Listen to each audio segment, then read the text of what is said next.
Hello friends, welcome back KPS channel நண்பர்களே. இன்றைக்கி நம்ம சேனலில் மிக மிக முக்கியமான ஒரு ஜோதிட தாள்களை தான் இப்போ இந்த வீடியோவில் அதிரடியாக பார்க்க போகிறோம்.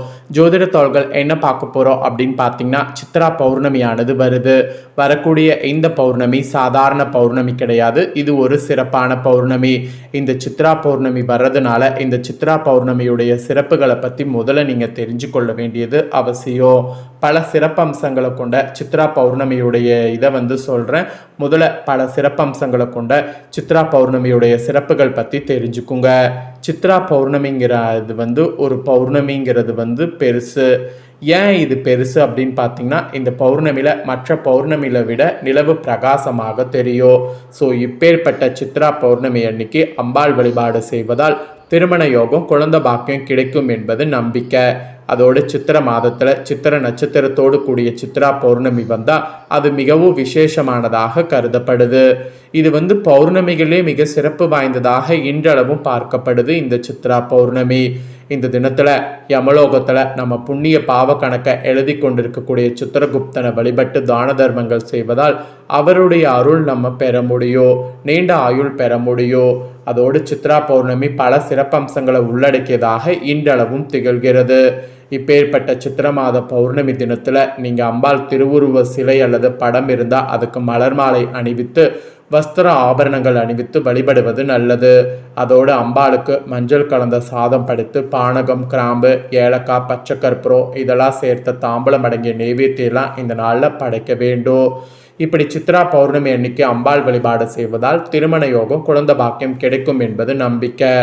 அதோடு சித்திர மாதத்தில் சித்திர நட்சத்திரத்தோடு கூடிய சித்ரா பௌர்ணமி வந்தால் மிகவும் விசேஷமானது. இப்படி பல சிறப்பு அம்சங்களை உள்ளடக்கிய இந்த சித்ரா பௌர்ணமி இந்த வருடம் 2026 மே 1 அன்னைக்கு வருகிறது. இதில் ஒரு ஸ்பெஷல் என்னன்னா, கரெக்டாக அன்னைக்கு வெள்ளிக்கிழமை.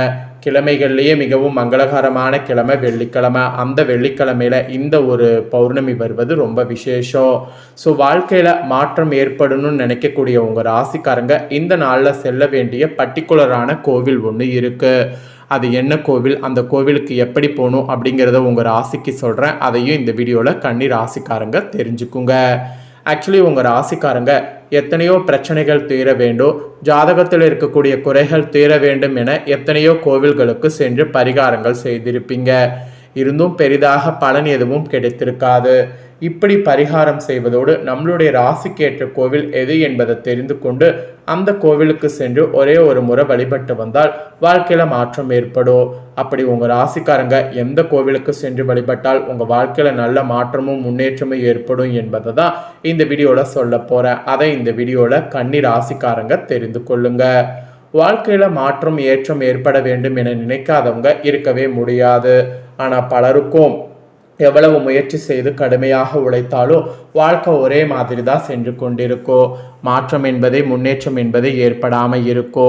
நம்மளுடைய வாழ்க்கை எப்படியோ போய்விடுமோ, நம்ம முன்னேறவே முடியாதோ, கடைசி வரை நாம் கஷ்டப்பட்டு கொண்டு தான் இருக்க வேண்டுமோ என கலங்கக்கூடிய உங்கள் ராசிக்காரங்க உங்கள் ராசிக்குரிய கோவிலுக்கு இந்த ஸ்பெஷல் நாளில் சென்று வந்தால் மாற்றம் என்பது நிச்சயம் ஏற்படும். ஏற்படுமான்னு கேட்டிங்கன்னா கண்டிப்பாக ஏற்படும். ஒவ்வொரு ராசி நட்சத்திரத்துக்கும் ஒவ்வொரு கிரகம், தெய்வம் நன்மை தருவதாக இருக்கும். அதுபோல் ஒவ்வொரு ராசிக்கும் ஏதாவது ஒரு கிரகம் பகை கிரகமாக இருக்கும். இந்த பகை கிரகங்களும் பாவ கிரகங்களும் முக்கியமான கட்டங்களில் இருந்தால் பலவிதமான பிரச்சனைகளை நாம் சந்திக்க வேண்டியது இருக்குது.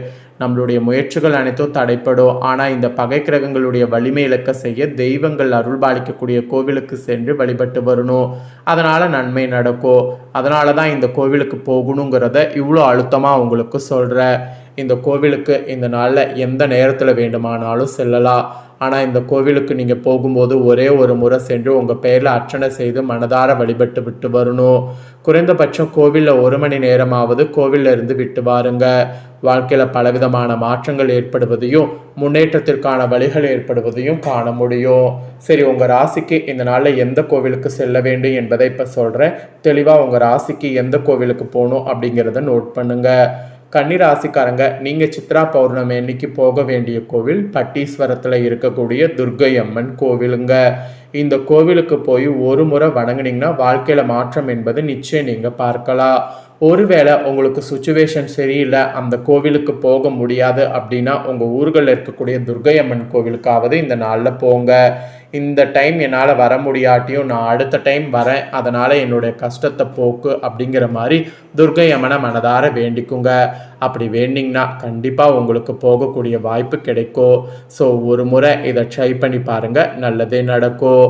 இவ்வளோ நேரம் சிறப்புகளையும் வாழ்க்கையில் மாற்றம் ஏற்பட போக வேண்டிய கோவில்கள் பற்றியும் பார்த்தோம். இப்போ உங்கள் ராசிக்கான பலன்களை பார்க்க போகிறோம். ஸோ வாங்க உங்கள் ராசிக்கான பலன் என்னங்கிறத பார்க்கலாம்.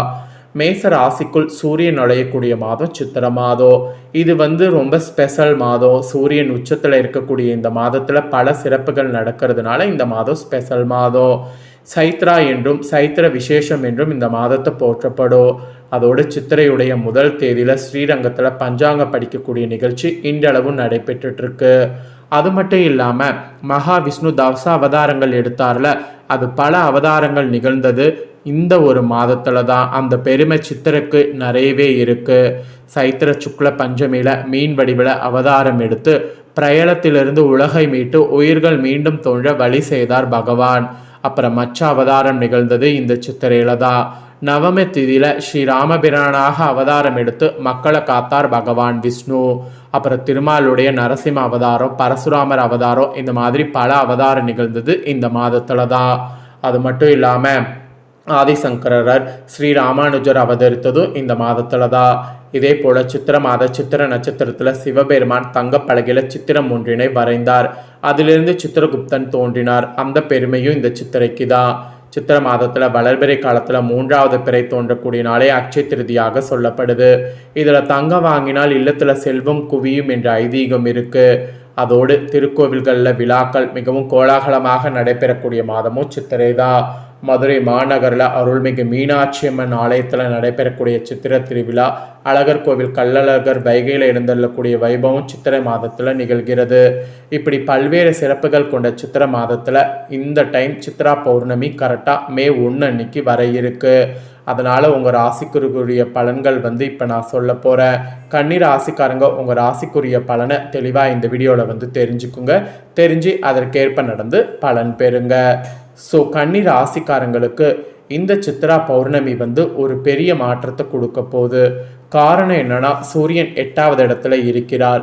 சூரியன் 8வது இடங்கிறது ரொம்பவே முக்கியமான இடம். இது தொழிலில் கவனம் அதிகரிக்க வேண்டும் என்பது மெயினாக குறிப்பிடப்படுது.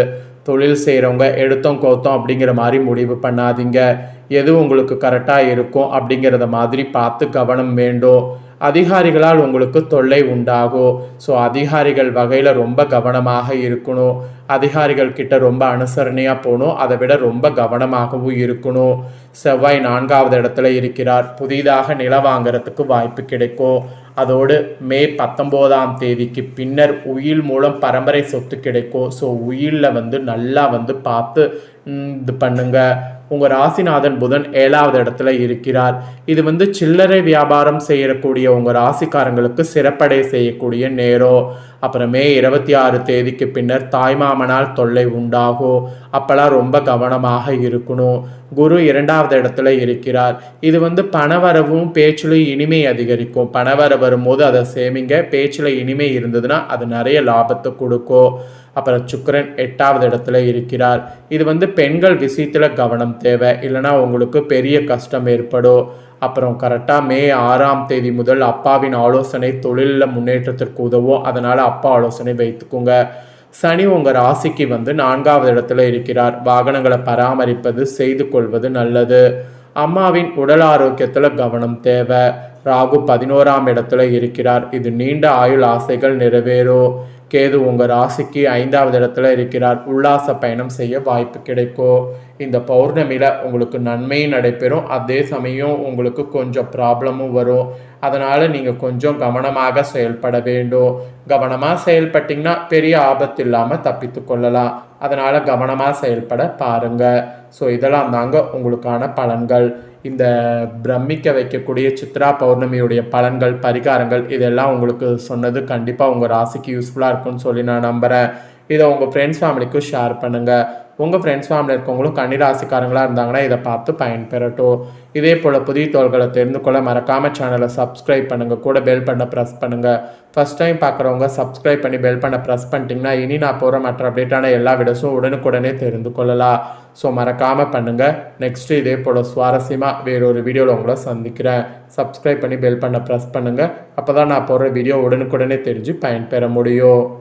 நன்றி, வணக்கம்.